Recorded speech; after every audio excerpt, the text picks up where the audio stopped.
오늘 열왕기하 16장입니다. 말씀 통해서 거기 있는 제단을 보고 라는 제목으로 강의에 이어가도록 하겠습니다. 본문 열왕기하 16장에는요 유다의 왕 아하스의 이야기를 담고 있습니다.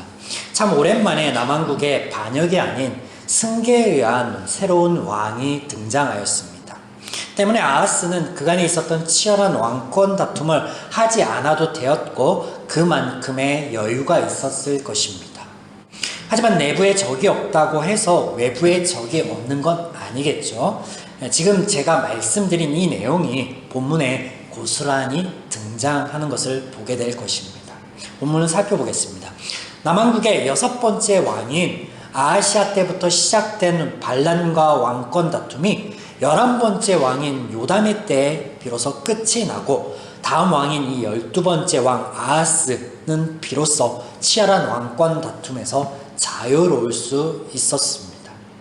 우리가 지난 강해들 속에서 이미 살펴본 바 이 아하스의 할아버지인 우시아 시대까지만 하여도 왕권을 두고 다툼이 있었습니다. 그 중심에는 제사장 그룹이 있었죠. 정황상 우시아가 이 왕권 다툼 속에서 어느 정도 우위를 잡은 듯합니다. 전에 성전 수리를 위한 왕의 명령을 거부하던 제사장 그룹과는 달리 오늘 아하스 왕의 명령에 제사장 우리아는 참 말을 잘 듣습니다. 타국에서 본 제단을 본국에 만들 것을 지시하는데 왕이 돌아오기 전에 이 모든 것들을 다 이행하였던 것을 우리는 보게 됩니다. 본문 10절, 11절입니다. 아하스 왕이 아수르의 왕 디글랏 빌레셀을 만나러 다메섹에 갔다가 거기 있는 제단을 보고 아하스 왕이 그 제단의 모든 구조와 제도의 양식을 그려 제사장 우리아에게 보냈더니 아하스 왕이 다메섹에서 돌아오기 전에 제사장 우리아가 아하스 왕이 다메섹에서 보낸 대로 모두 행하여 제사장 우리아가 제단을 만든지라. 이렇게 역사적으로 왕권이 안정이 되고 강력하여질 때 왕들이 나라의 안녕과 백성들을 위한 일들을 하였는가 보면 그렇지 않습니다. 대부분 엉뚱한 일들을 많이 하는데 오늘 본문에도 이것이 여실히 드러나는 것을 우리는 보게 됩니다. 4대에 걸쳐서 왕권이 흔들리고 어려움을 겪다 할아버지와 아버지 때 어느 정도 안정이 된 왕위를 물려받은 이 아하스 왕이 전에 등장하던 모든 왕들보다 더욱더 열심을 내어서 특별한 일을 행하는데 그것이 무엇이냐면요 종교에 대한 열심이에요. 종교에 대한 열심. 3절과 4절입니다. 이스라엘의 여러 왕의 길로 행하며 또 여호와께서 이스라엘 자손 앞에서 내어 쫓으신 이방 사람의 가증한 일을 따라 자기 아들들을 불 가운데로 지나가게 하며 또 산당들과 작은 산 위와 모든 푸른 나무 아래 제사를 드리며 분향하였더라. 유다의 왕인데 남왕국의 왕인데 북왕국 이스라엘의 모든 왕들의 여러 길을 본받아 행하였다라고 합니다. 이뿐이 아니죠. 타국의 종교도 들여옵니다. 신흥 강국인 아수르의 제단을 보고 우상 숭배와 제반 종교 제의와 기구들을 모방하는데 이 일을 왕뿐만 아니라 제사장이 함께 행하는 것을 우리는 보게 됩니다. 그들 모두가 죄인이기에 놀랄 일이 아닙니다. 하루 이틀 보는 것이 아니죠. 또한 이와 같은 유사한 장면을 우리는 이미 오래전에 보았습니다. 그 오래전이 언제예요? 솔로몬 때. 하나님의 은혜로 이스라엘이 평안을 누렸고 또 나라는 강성하여졌습니다. 다만 왕위 계승 앞에 혈육과 아버지 다윗 때부터 함께하였던 신하들 간에 약간의 트러블은 있었지만 다윗의 바람대로 지혜로웠던 이 솔로몬이 이것을 잘 정리를 하였죠. 이에 솔로몬은 나라의 평안과 강성함 앞에 여호와를 열심히 섬기거나 하나님께서 바라신 대로 백성들과 하나님 사이에 그 역할을 충실히 행한 것이 아니었죠. 외교 정책의 일환으로 많은 나라의 여인들을 맞이하였고 그와 함께 그 여인들의 종교를 이스라엘로 들여오는 일을 하였습니다. 성전을 지음과 동시에 이집트의 공주로서 자기의 왕비가 된 이 여인을 위해서 밀로를 건축하였고 그 밖에 모압과 암몬, 에돔과 시돈, 헷 여인들을 맞이하고 그녀들을 위하여서도 신전들을 지었습니다. 결국 이 일이 빌미가 되었고 원인이 되어서 이스라엘은 남북으로 나뉘게 되죠. 어떻습니까? 오늘 아하스의 이야기와 비슷한 면이 많이 있죠. 솔로몬의 이 잘못된 종교 정책의 결과로 나라가 둘로 나뉘었다라고 한다면 오늘 아하스의 잘못된 종교적 열심은요, 외부의 적이 나라를 위협하도록 만들었습니다. 열왕기하 15장 37절 말씀입니다. 그때 여호와께서 비로소 아람 왕 르신과 르말랴의 아들 베가를 보내어 유다를 치게 하셨더라. 그러나 성경에는 마치 아하스 왕의 배교 행위가 발단이 되어 하나님께서 외부 세력을 보내어 유다를 치신 것처럼 심판이나 징계처럼 보이게 하는 이와 같은 구절이 등장한다라는 거예요. 솔로몬의 이야기에서도 이런 대목이 등장하죠. 열왕기상 11장 4절입니다. 솔로몬의 나이가 많을 때 그의 여인들이 그의 마음을 돌려 다른 신들을 따르게 하였으므로 왕의 마음이 그의 아버지 다윗의 마음과 같지 아니하여 그의 하나님 여호와 앞에 온전하지 못하였으니, 마치 그간에는 하나님 앞에 온전하였던 것처럼 그러다가 말미에 여인들의 유혹함을 못 이겨서 판단이 흐려져서 그렇게 하였던 것처럼 얘기합니다. 근데 아니에요. 이미 성전을 짓기 전에 이집트의 여인을 맞이하였고 그 여인을 위한 밀로 신전을 지었습니다. 그렇다면 우리가 이 같은 성경의 표현 방식을 이해하기 위해서는 무엇이 필요할까? 그래서 제가 말씀드리는 것이 성경을 쓰여진 배경을 이해할 필요가 있다라는 거예요. 자, 정리해드립니다.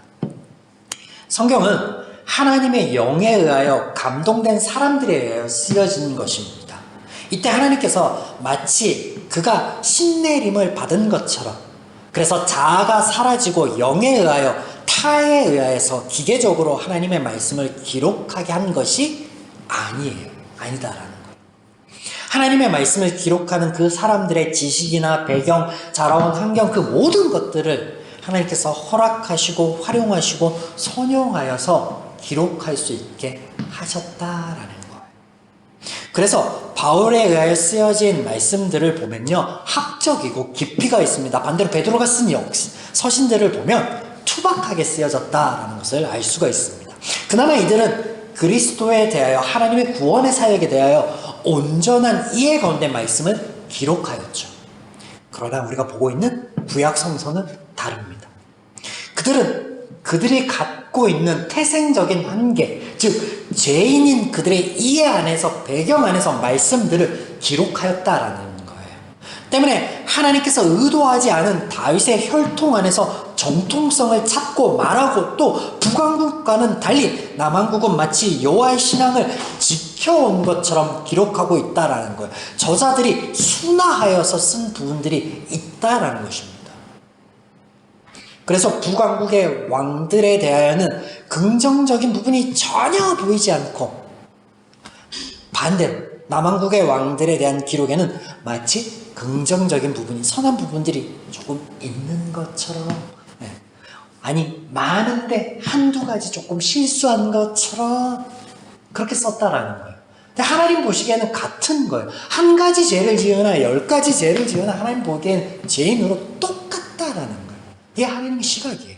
그런데 태생적인 한계를 갖고 있는 성경의 저자들이, 이 죄인들이 성경을 기록함에 순화하였었다는 거예요. 그런데요, 성경의 단편을 보면은요, 우리가 이해할 수 없으나 전체 성경 안에서 보면요, 그런 것들이 보이고, 또 그것들을 우리가 곱씹어 볼 때 하나님의 말씀처럼 우리가 성경을 이 초식동물들이 되새김질 하듯이 묵상하여 보면요, 보이게 마련입니다.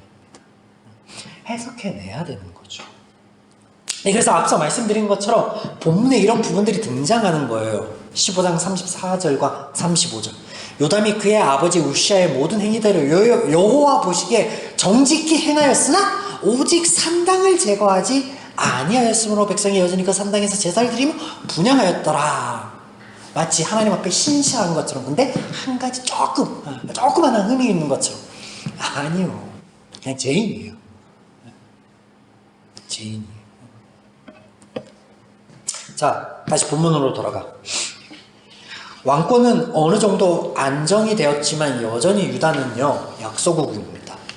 만약 이 아하스 왕이 종교에 대한 열심을 돌려서 나라의 국력을 키우는 것에 집중하였다라고 하면 결과는 달라져 있을 것입니다.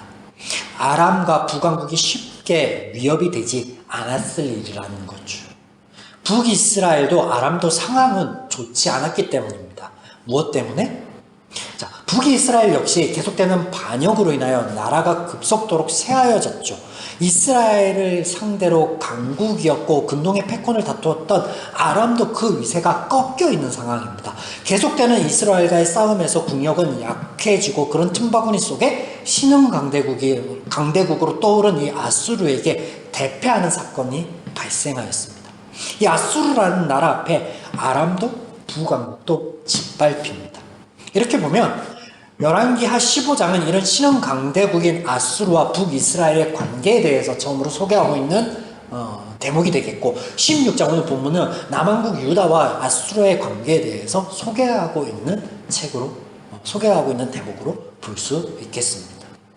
하여튼 이 아수르의 위세에 눌린 아람과 북왕국이 유다를 공격하는데 이유는 아주 자명합니다.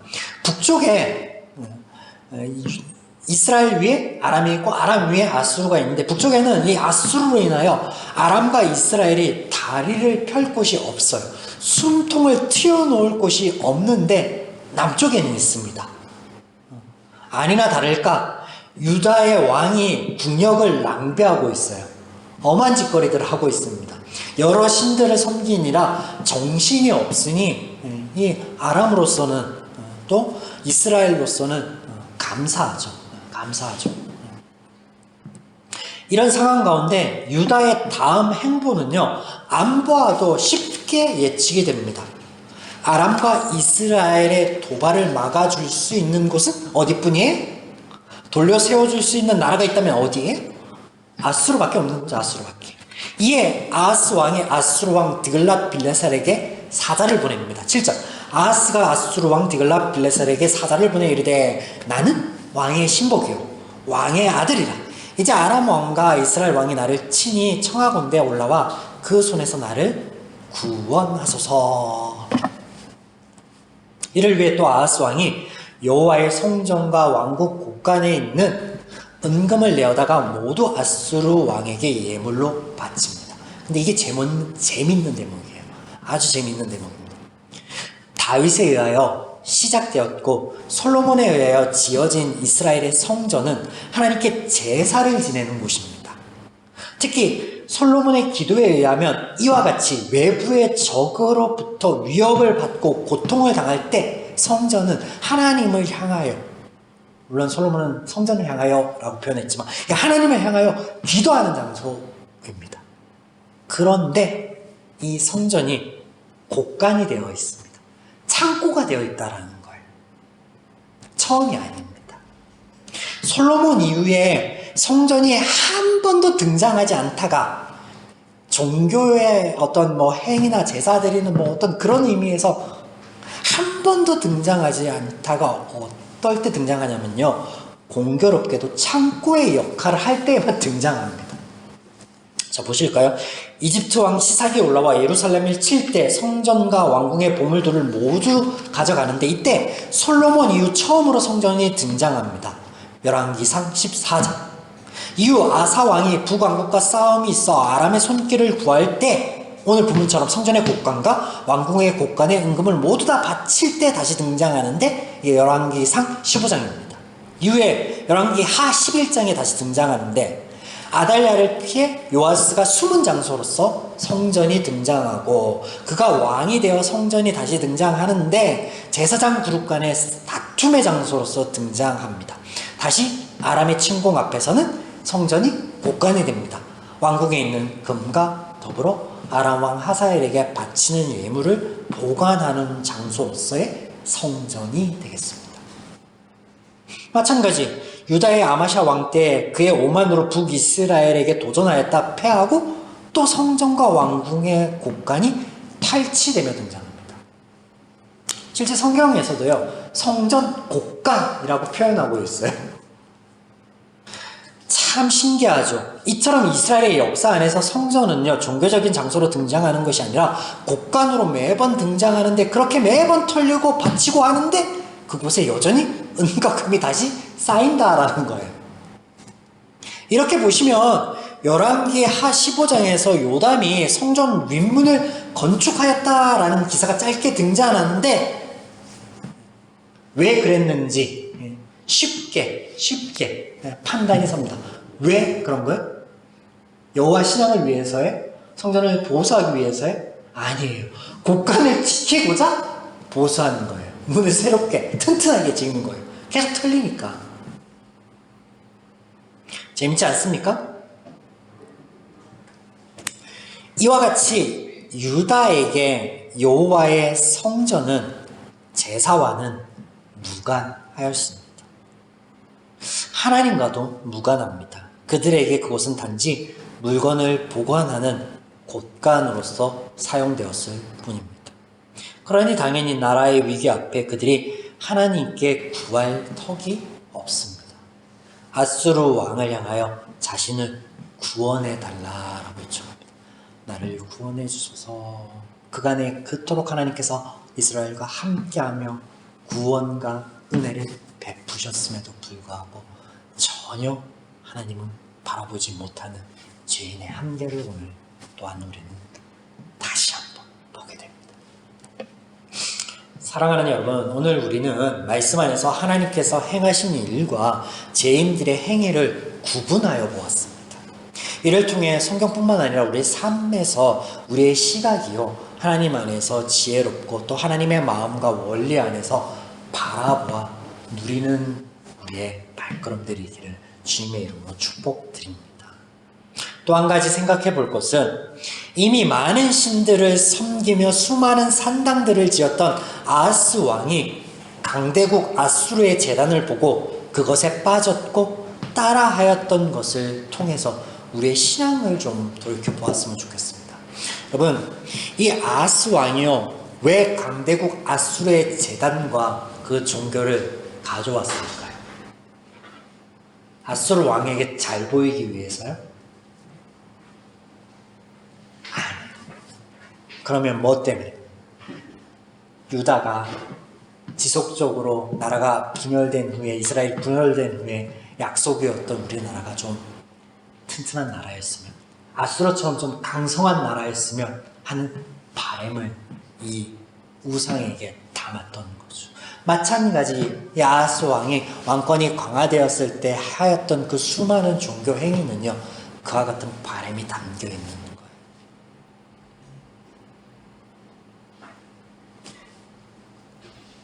그들과 함께하고 있는 오직 유일한 신, 살아계신 하나님은 바라보지 못한 죄.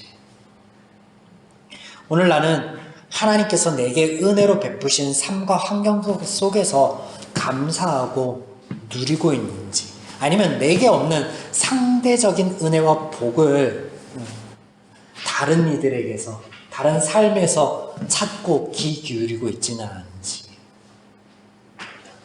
참 창피하게도요, 오늘날 많은 교회들이요, 목회자들이요, 교회 안에서의 어떤 성장과 한계와 어려움에 부딪히면요, 성장하고 있는 교회들을 바라보고 그 교회들이 성도들과 함께 무엇을 하는가, 그 시스템을 바라봅니다.